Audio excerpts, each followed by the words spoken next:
大丈夫ですかね。はい、皆さんちょっとお待たせいたしました。VS コードの、デバッグにおける新しい機能の紹介ということで、この後が発表させていただきます。よろしくお願いします。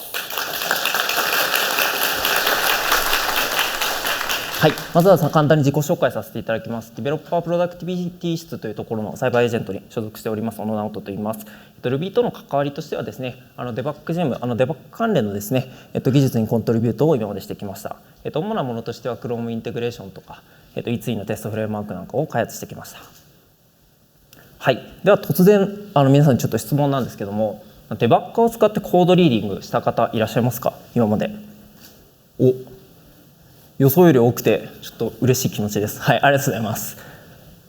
バッガーを使ってコードリーディングすごく便利ですね。例えば僕アルゴリズムとかを理解するときにですね、よくデバッガーを使ってステップ実行でポチポチ実行しながらですね、こんな感じの処理の流れになってるんだとか、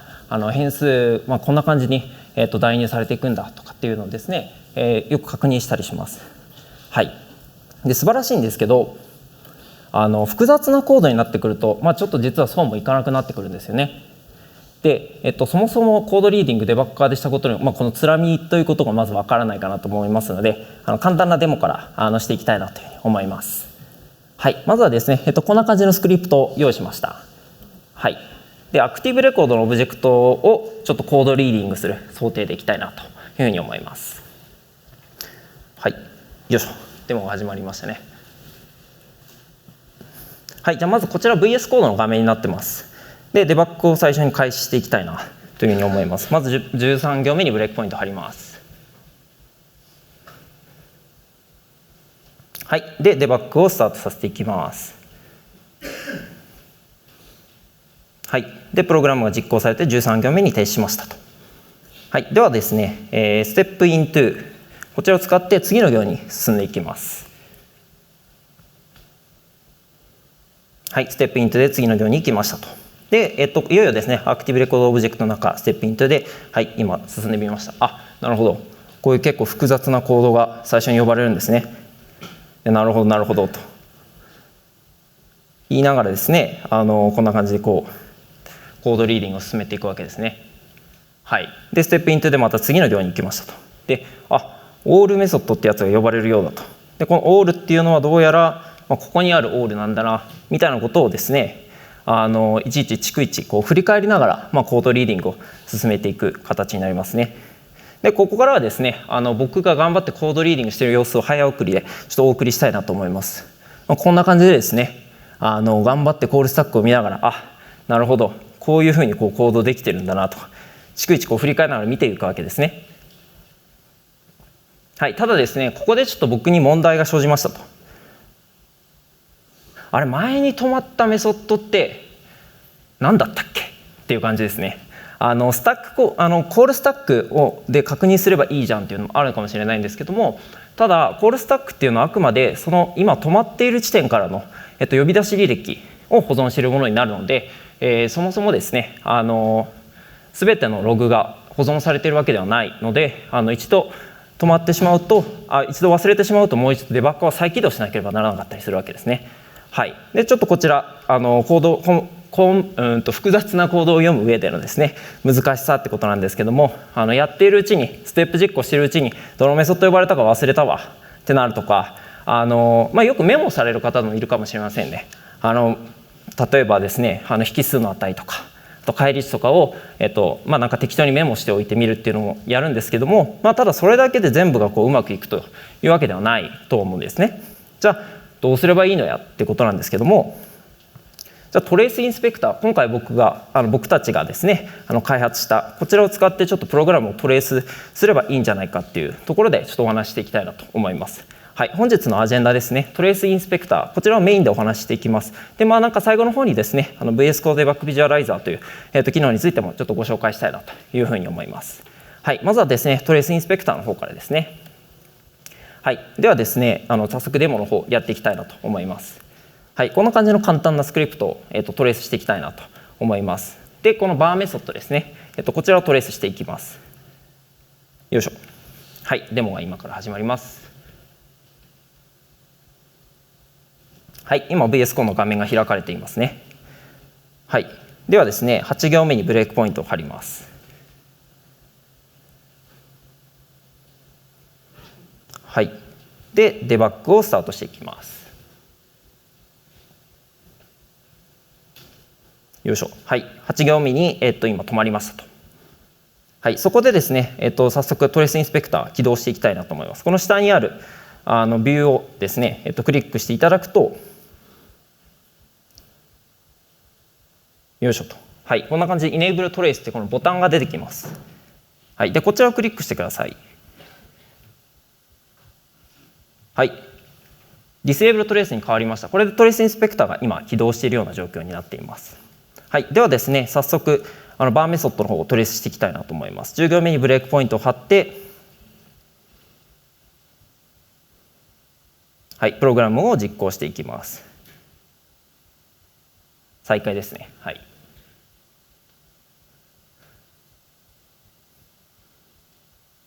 はい、そうするとですね、ちょっとトレースインスペクタービューの方、ちょっとズームしてみたいなと思います。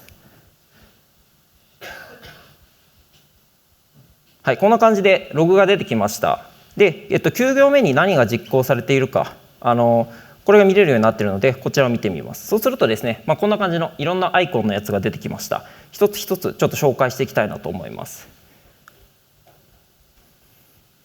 はい、まずはですね、この Google マップみたいなアイコンのやつ、これはですね、LINE トレースログと言います。エディターの方ちょっと注目していただきたいんですけども、どの行が実行されているかについてですね、見ることができるような感じになってますね。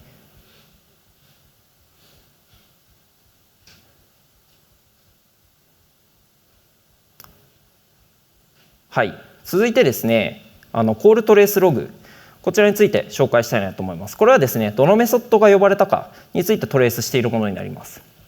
はい、ホバーするとこんな感じで、どのメソッドが呼ばれているかっていうのが分かります。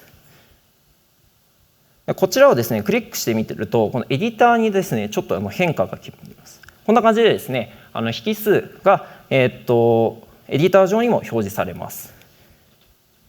はい、で押していくとですね、こんな感じで A イコール20、B イコール60ということが分かります。はい。じゃあ続いてですね、この左矢印、これは何かと言いますと、これはリターントレースログといって、メソッドが返ってきている時のログになりますね。で、ここを見ていただくとですね、foo の返り値がエディターにも表示されることが分かるかなと思います。ではバーをクリックしてみます。バーをクリックするとですね、こんな感じで返り値が表示されます。はい、ではですね、トレースログ、これコピーできます。ちょっとやってみましょう。はい、右クリックをするとコピートレースログというのが出ます。で、ちょっとどんなものがコピーされたかですね、ちょっと確認してみたいなと思います。今これ新しいファイル開いてますね。で、ここにペーストをします。で、ベッてペーストをしました。はい。ちょっと見にくいのでドキュメントフォーマットしてみましょう。よいしょ。はい。こんな感じの JSON オブジェクトが出ます。で、これをですね、なんか簡単に共有できたりとか、そういうのはすごく便利な機能かなと思います。ちなみにこちらの機能ですね、先ほど発表していただいたその鳥居さんとかだったり、今泉さんにこれ欲しいって言われて実装しました。はい。で、最近なんですけども、複雑なコードを読むときの難しさということなんですけども、どのメソッドが呼ばれるか忘れるとかいう話があったと思います。はい、でこれをですねトレースインスペクター使ったら解決できるんじゃないかなというお話です。まずはですね、どのメソッドが呼ばれたかすでにログとして残っているので、そちらをクリックするだけで何回も振り返ることができますし、コピペもすごく簡単にすることができますと。で、先ほどのようにツリービューで表示されているのでどの行が例えばどの行の中でどんなログが実行されていたかとか、そういったこともですねかなり直感的に分かるようなものになってますね。はい、ではデモのサマリーということでトレースインスペクターの起動方法についてです。まずは Enable トレースをクリックして、プログラムを、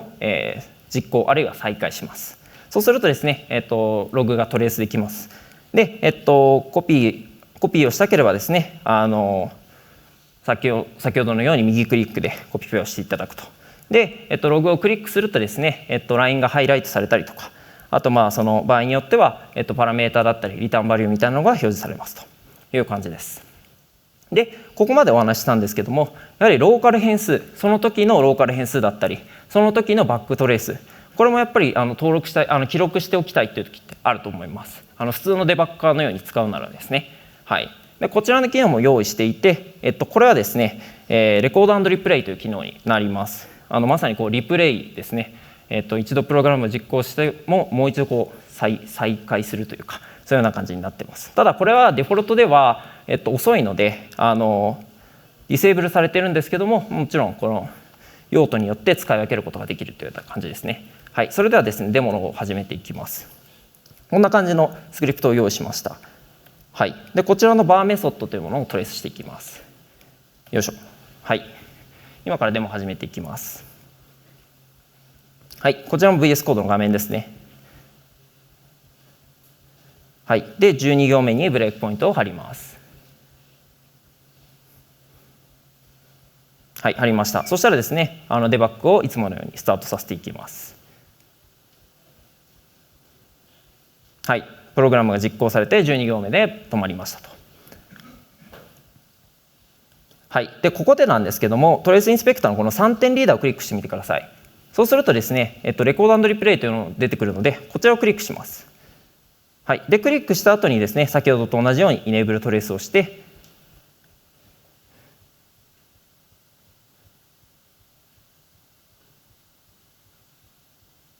はい、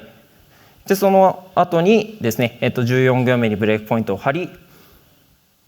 いよいよですね、バーメソッドの方、ローカル変数とかバックトレース、こちらの方をトレースしていきたいと思います。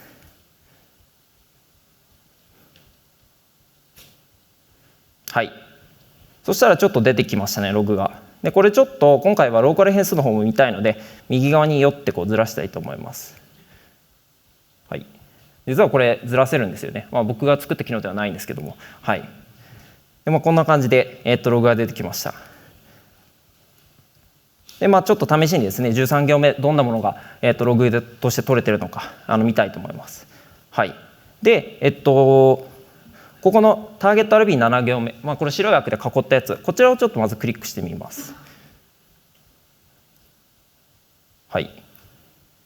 よいしょ、クリックしました。そしたらですね、ローカル変数の方ちょっと注目していただきたいなと思います。右側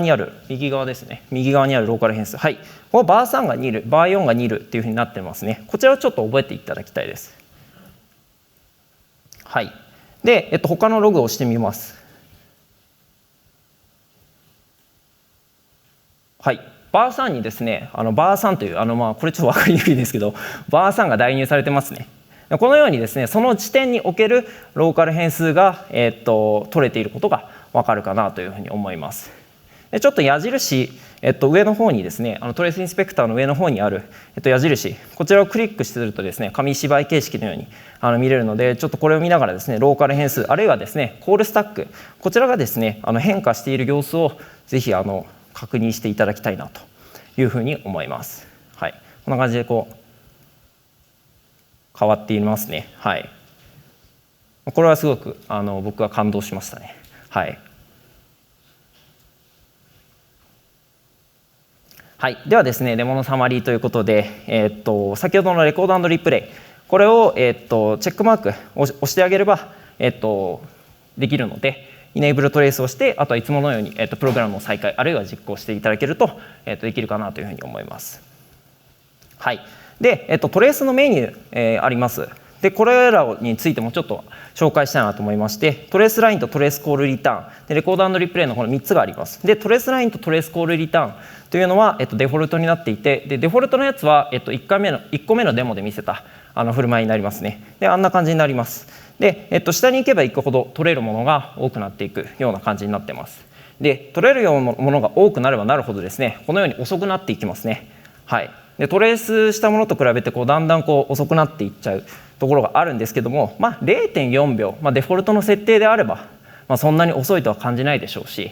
コードリーディングにおいてはですね、10秒、ちょっと我慢してくださいと言いたいですけど、はい、そんな感じで、今まずプロトタイプというか第1弾としては上出来なんじゃないかなというふうに思っています。はい、でトレーシングツール、既存のものとの、比較をしてみました。RDebug CLI というのはですね、デバッグジェムをターミナルで使って、でそちらのトレースをする、時の、機能だと思ってきてください。で、こちらのそのデバッグジェムをターミナルで使った時の機能をですね、改善したもの、それがトレースインスペクターというふうな位置づけになっています。で Ruby トレーサーもですね、そのターミナル上で実行するとトレーシングログが取れるみたいなものになってますね。でこれらとどういう違いがあるのかトレースインスペクターはという話なんですけども、やはり VS コードを使っているという点がかなり大きいかなというふうに思います。 VS コードを使ったですね、リッチなユーザー体験を提供できるということでトレースインスペクターの一つの強みなんじゃないかなというふうに思っています。はい、ではですね、トレースログの、表示方法、こちらの比較をちょっとしてみたいと思います。こちらが RDebug CLI、デバッグジェムをターミナルで使った時の、トレースログですね。で、この赤枠で囲っているやつが、一つ一つのトレースログになっています。で、違いとしてはですね、やはりこうクリックして自分の見たいところを見れるみたいなところが強みなんじゃないかなというふうに思っています。今5行目のやつは閉じられているんですね。なので、5行目のところは別に見る必要がないからここ閉じて、ログを見ておこうみたいなことができるというのが、一つの強みなんじゃないかなというふうに思います。はい、でもちろんエディターで確認できるっていうところも大きいですね。そのコードリーディングの際、特にそのエディターを見ながら、よくコードリーディングをすることもあると思うんですけども、そちらがですね、ラインがハイライトされてパラメータがこのように表示されているので、こちらがすごく大きいところかなと思います。はい、歴史というと大げさなんですけども、トレースインスペクターを開発した、どのように開発されてきたのかについてちょっとお話ししたいと思います。まずはですね、デバッグジェム、このターミナル内の UI のやつをまずいい感じにしたものを作ろうという感じでですね、そういうところで始まりました。はい、で、第1弾として Ruby 会議2022で僕がちょっと紹介したヒストリーインスペクターというものがあります。でこのヒストリーインスペクターがですね、それをいい感じにしたもの第1弾というような感じですね。で今第2弾を紹介しているような感じになっています。でなんかその第1弾はリリースはされてなくて、なんか UI がちょっと微妙だよねみたいな、いい感じだけどもうちょっと UI よくできないかなみたいな感じで結局リリースまでたどり着かず、ようやくリリースにたどり着いた万歳というような感じですね。はい、でトレースインスペクターどんな感じで動いているのかというところについてお話していきます。はい、登場人物は3人います。 VS コードと VS コードエクステンションとデバッグジェムですね。で VS コードエクステンションと VS コードに関しては VS コードエクステンションがひたすら VS コードの API を呼んで VS コードに表示してもらうっていうだけの話なので、今回はですねVS コードエクステンションとデバッグジェムについてちょっとどんなやり取りをしているのかお話していきます。はい、こちらはですねデバッグアダプタープロトコルDAP と呼ばれるものなんですけども、JSON を使ってやり取りをしています。はい、で、トレースインスペクターはですねこのデバッグアダプタープロトコルカスタムでプロトコルを定義できるんですけども、そちらのカスタムリクエストみたいな形でですね、デバッグアダプタープロトコルを使用して通信をしているような感じになっています。はい、こちら一部の UI を切り取ったものですね。はい、でこの白枠を、クリックしてみます。そうすると VS コードエクステンションがデバッグジェムに、トレースを有効にしてくださいというリクエストを送ります。でデバッグジェムは内部でトレースインスペクターを起動させて成功しましたよっていうようなところを送ります。はい、そしたらですね了解と Enable トレースは Disable トレースに、変わりましてこんな感じに動いているというざっくり説明するとそんな感じになっています。はい、でトレースインスペクターの、まとめなんですけどもデバッグジェムのバージョン 1.8 から動くようなものになっています。で、実はですねバージョン 1.8 3日前ぐらいにリリースされました。3日前ちなみに僕の誕生日でして笹田さんありがとうございます。どうもどうもありがとうございます。はい、で笹田さんがですねリリースしてくださったんですけども、すごくこう僕の誕生日にリリースしてくれるなんて粋だななんて思いながら、はいでですね、はい、複雑なコードを読むのを手伝ってくれるような機能になっているのでぜひ使ってみてくださいというお話でした。じゃあ最後ですね VS コードデバッグビジュアライザーについてちょっとお話したいと思います。ここまでですねなかなか難しいことを話してきたかなと思うんですけども VS コードデバッグビジュアライザーについてはですねすごく楽しいものになっているので、ぜひ肩の力を抜いて、聞いていただければなと思います。はい、こちらのですね、デモを、お話ししていきます。はい、でサンプルスクリプトこんな感じになってます。で、foo にいろんな変数をfoo という変数にいろんなものを代入してるんですけども、アレイオブジェクトとかハッシュオブジェクトとか、いろんなオブジェクトが代入されてるんだなぐらいに思ってください。はい、でバリアブル foo というやつを、ビジュアライズしていきます。はい、よいしょ。はい、今からデモ始めていきます。はい、まずはですね VS Code Debug Visualizer セットアップからやっていきます。はい、こちらのですね、エクステンションズというところを押していただきます。はい、そうすると、こんな感じのエクステンション、インストールされているものだったり、いろいろ出てくるんですけども、この上の方にあるですね、検索バーのところでですね、デバッグビジュアライザーというふうに検索していただきます。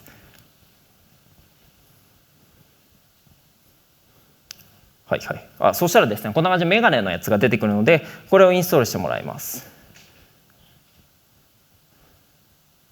はい、インストールしてます。はい、インストールされました。そしたらですね、これでセットアップは終了になります。はい、ではですね、VS Code Debug Visualizer、こちら開いていきたいなと思います。まずその前にですね、まずデバッグだけスタートさせちゃいます。17行目にブレイクポイントを貼って、プログラムを実行して17行目で止まるように、はい、デバッグをスタートさせていきます。はい、こんな感じで、デバッグがスタートしましたと。はい、ではですね、VS Code Debug Visualizer 開いていきたいなと思います。ビューのですね、コマンドパレットというところを、クリックします。はい、そしたらですね、こんな感じでコマンドパレットを開きますので、ここで Debug Visualizer と入力をします。はい、New View というところから出てきましたと。で、こちらをクリックします。はい、そしたらですね、VS Code Debug Visualizer が開きました。はい、ではですね、いよいよ開いた VS Code Debug Visualizer を使って、オブジェクトをビジュアライズしてみたいなと思います。はい、変数fooをビジュアライズすると先ほど言ったので、変数fooとここに入力をしていきます。はい、入力がされました。ではですね、配列オブジェクト、こちらをですね、ビジュアライズしていきたいなと思います。はい、ステップインを、嘘です。ステップオーバーでした。はい、ステップオーバーを使って、はい、実行しました。そうするとですね、こんな感じで線形グラフで、アレイをビジュアライズすることができました。これかわいいですよね、なんか。はい。で、ですね、これちょっと説明してみるんですけども、y 軸がですね、これ配列の要素になってます。各値ですね。で、x 軸が配列のインデックスになってます。で、それをですね、表示してこんな感じで線形グラフで用意しています。でこのですねちっちゃい矢印があるんですけども、ここをクリックしてよいしょと、はい、そうするとですねこんな感じのボタンが出てきます。でこのボタンをちょっとクリックしてみましょう。アレアズラインチャートってやつですね。はい、でクリックしました。でアレアズグラフ、こちらをクリックしてみます。はい、そうするとですね、なんて可愛いんでしょうみたいなグラフがですね表示されましたね。はい、これはお気に入りです。はい、でこんな感じでですねグリッドでも表示できたりとか、あるいはですね棒グラフでこんな感じで表示することもできますと。でですね今度はハッシュオブジェクトのビジュアライズしてみたいなと思います。はい、ビジュアライズしました。そしたらですね、こんな感じで棒グラフで表示できました。で X 軸がキーになっていて Y 軸がバリューになっていますね。でそれを、棒グラフとして表示したような感じになっています。はい、でこれもですね、線形グラフで、表示することができたりとか、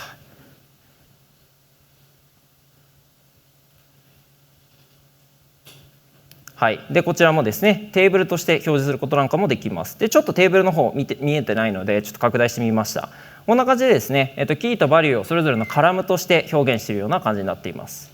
ちょっとこういうの見ると楽しいですよね。はい、そうでもない。はい、はい、で円グラフこんな感じで表示できたりなんかもします。これちょっとなんか評判良さそうですね。よかったです。はい、はい、ではですね今度ノコギリオブジェクト、こちらをビジュアライズしてみたいなと思います。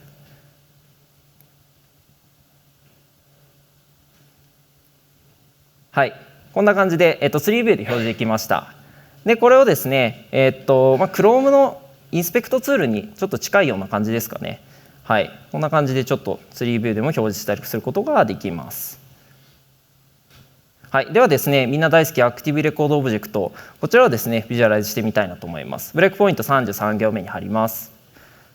はい、で、プログラムを実行して再開していきます。はい、そしたらですね、こんな感じでテーブルで表示されました。はい、これがですね、もともとアクティブレコードをテーブルで表示できたら面白いんじゃないのコンセプトで始まったもので、はい、ようやくいい感じにできたなというような感じですね。はい、でちょっと見た目を変えてみようかなと思います。はい、このエイジ、この年齢順にですね、これそうすると小順にこんな感じで並べることができたりします。でここのですね、またこのソートのこのあれですね、この矢印